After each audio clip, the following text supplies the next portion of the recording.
بسم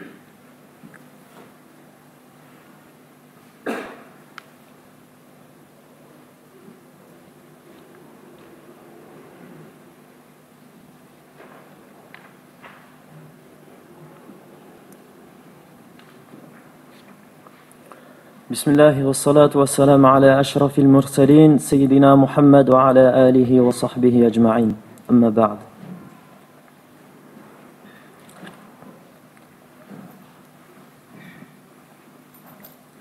Mes frères et sœurs en islam, connaissez-vous Zayd ibn Thabit radiyallahu anhu? Alors Zayd ibn Thabit radiyallahu anhu, il est resté en compagnie de Rasulullah sallallahu alayhi wa sallam, après les recherches qu'on a fait, à 11 ans, en l'an 6 de l'Hégire. À la mort, alors en l'an 6 de l'Hégire, si on considère que Rasulullah sallallahu alayhi wa sallam, il est décédé en début de l'an 11 de l'Hégire, de Rabi'ul Awwal, et bien à la mort de Rasulullah sallallahu alayhi wa sallam, Zayd ibn Thabit radiyallahu anhu, il avait 16 ans. Après la mort de Rasulullah sallallahu alayhi wa sallam, il y a eu les 2 années de khalifa de Abu Bakr. Donc de 16 ans à 18 ans, Zayd ibn Thabit, il a compilé le Coran. De 16 ans à 18 ans, il a écrit le Coran, qui n'était pas dans l'ordre encore. Après, il y a eu les 10 années de khalifa de Omar radiyallahu anhu, donc à 28 ans. Puis après les 12 années de Uthman radiyallahu anhu. Donc avant 40 ans, il avait déjà écrit le Coran, compilé le Coran, comme on est en train de lire aujourd'hui, pour toute la Ummah. Est-ce que vous connaissez, mes frères et mes sœurs, Abu Huraira radiyallahu anhu? Abu Huraira, c'est le plus grand rapporteur de hadith de toute la Ummah. Il rapporte 5374 bil ittifaq, il y a 5300 hadiths bil ittifaq. Mais selon un avis, c'est 5374 ahadith pour la Ummah. Alors, Abu Huraira, il a embrassé l'islam, il avait 21 ans, en l'an 7 de l'Hégire, toujours après les recherches. Et à la mort de Rasulullah sallallahu alayhi wa sallam, il avait 25 ans. Alors, il faut savoir une chose, les Sahaba, ils rapportaient les hadiths durant le vivant de Rasulullah sallallahu alayhi wa sallam, depuis son vivant. Donc à l'âge de 25 ans, il était déjà connu comme étant le plus grand rapporteur de hadith, Abu Huraira radiyallahu anhu, à l'âge de 25 ans.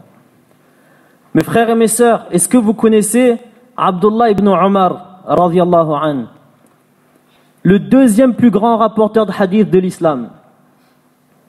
Il a rapporté 2630 hadiths de Rasulullah sallallahu alayhi wa sallam pour la Ummah, pour nous.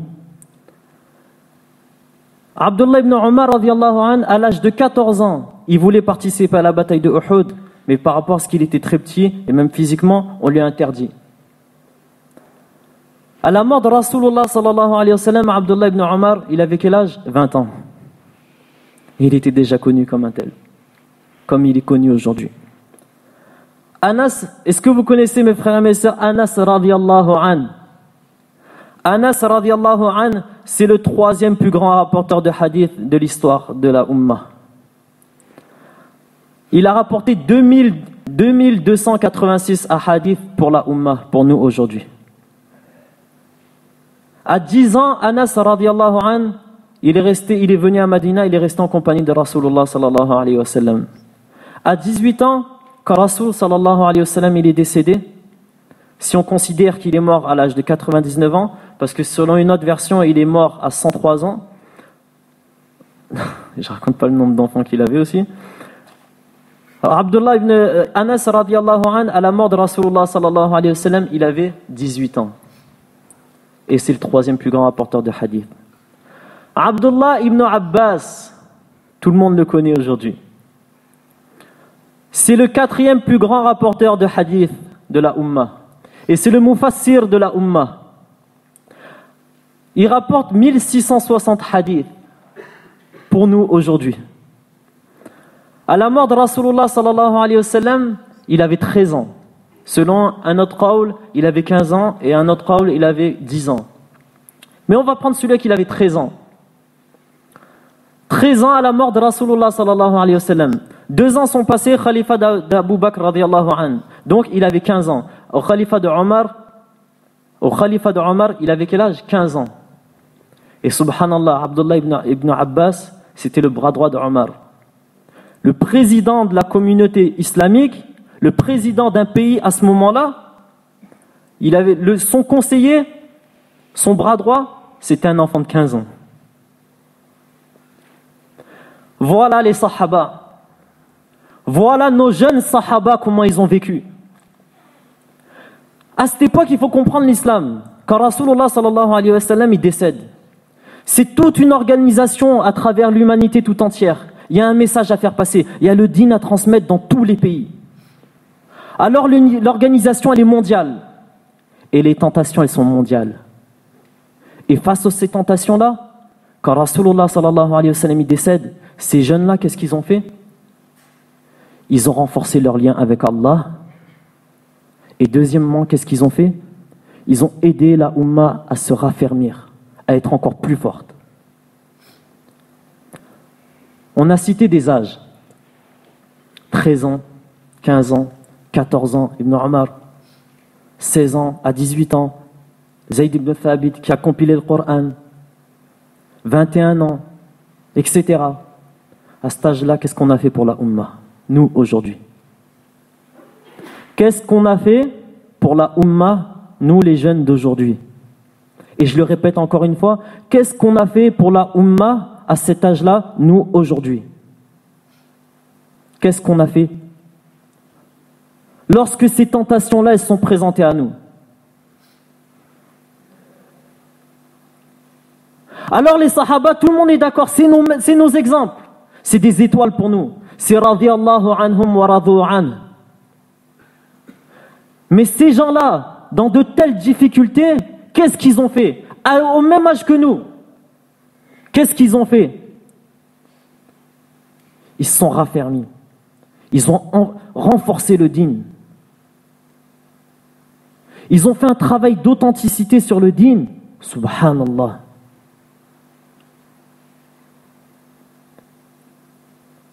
Alors, qu'est-ce que la tentation? Ash-shahawa en arabe, ou al-hawa. Alors, dans Zubdatul Mufradat de Abdul Latif Youssouf, il nous explique que la tentation, c'est nuzu'un nafs ila ma turidu wa dhalika fi dunya darban, que c'est l'inclinaison du nafs, le penchant du nafs vers ce qu'il désire. Et ça a deux aspects dans ce monde-là. Premièrement, as-sadiqa, et deuxièmement, al-kadhiba. Il y a la tentation qui est véridique, qui est juste, qui est correcte. C'est laquelle? Ma yakhtallu al-badan min duni. Ce qui ne déséquilibre pas le corps, ce qui est sans elle, sans cette tentation-là, le corps il est déséquilibré. Alors vous l'aurez tous compris, on peut mettre la nourriture dedans. On aime la nourriture, il y a des choses qu'on aime. Moi personnellement j'aime beaucoup, il y a des nourritures, subhanallah, j'aime très, très bien, surtout la réunionnaise, Allahu Akbar. Alors on aime ces nourritures. Et sans ça, ça déséquilibre le corps. Tout le monde est d'accord. As-sadiqa. Et il y a la deuxième tentation, vous l'aurez compris, al-kadhiba, la tentation mensongère. C'est laquelle? Ma la yakhtallu min duni. Ce qui ne déséquilibre rien en son absence. Il n'y a rien qui est déséquilibré en son absence. Bien sûr, rien n'est déséquilibré si on va voir ça de deux façons. Premièrement, il y a la tentation qui est basée sur le halal. Alors elle aura ni d'effet sur le corps, ni d'effet sur l'âme. Et elle va raffermir le corps, premièrement, et elle va raffermir l'âme. Et deuxièmement, il y a la tentation qui est basée sur le haram. Alors elle, automatiquement, peut-être qu'elle va rien faire sur le corps, mais elle va agir sur l'âme. Et un exemple de ça, Abu Dharr radiyallahu anhu, qu'est-ce qu'il nous rapporte de Rasulullah sallallahu alayhi wa sallam? Qala Rasulullah sallallahu alayhi wa sallam, inna bi kulli tasbihatin sadaqa, wa bi kulli takbiratin sadaqa, وَبِكُلِّ تَحْمِيدَةٍ صَدَقَةٍ وَبِكُلِّ تَهْلِيلَةٍ صَدَقَةٍ. Il continue. وَفِي بُضْعِ أَحَدِكُمْ صَدَقَةٍ. Que dans chaque fois qu'on fait un subhanallah, c'est une sadaqa. Chaque fois qu'on fait un Allahu Akbar, c'est une sadaqa. Chaque fois qu'on dit Alhamdulillah, c'est une sadaqa. Chaque fois qu'on dit La ilaha illallah, c'est une sadaqa. Et à chaque instant que quelqu'un il a une relation intime avec son épouse, c'est une sadaqa. Le hadith il continue. Les sahaba ils ont dit Qalu ya Rasulallah. Les sahaba ils ont dit Ya ô messager d'Allah. Ayati ahaduna shahwatahu wa yakunu lahu fiha ajr. Il y a des gens parmi nous, comment ça, on ne comprend pas. Des gens, ça c'est moi qui rajoute. Des gens parmi nous, qu'est-ce qu'on va faire? On va assouvir nos désirs et on va avoir des récompenses.